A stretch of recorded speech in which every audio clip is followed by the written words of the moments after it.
Hola, buenos días. Venimos del Colegio San Cristóbal Mártir y vamos a presentar nuestro trabajo. En el colegio, el promedio de cada estudiante es del 0,021 kilogramos por día y 136,41 kilogramos de residuos sólidos.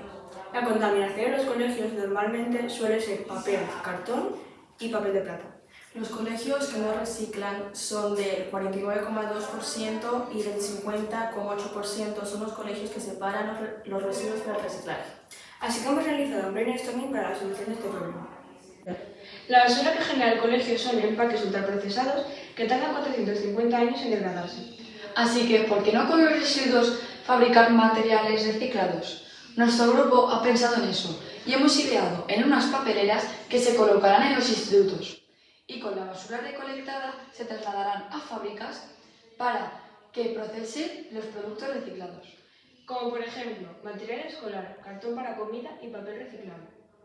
Nosotras nos hemos organizado tal que así. Paola y Alexia se han encargado de la base, organizar, imprimir y contestar a las preguntas con la información transmitida por Valentina.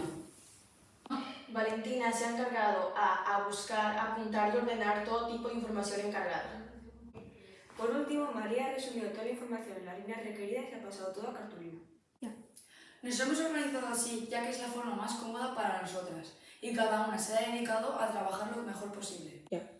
No tenemos líder en el grupo, hemos trabajado todas por igual. Pero si tuviéramos un líder sería Paola, porque es la que mejor organiza.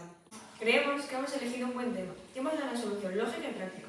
Ya que la contaminación influye mucho en los cambios climáticos, así que esta es nuestra mejor respuesta.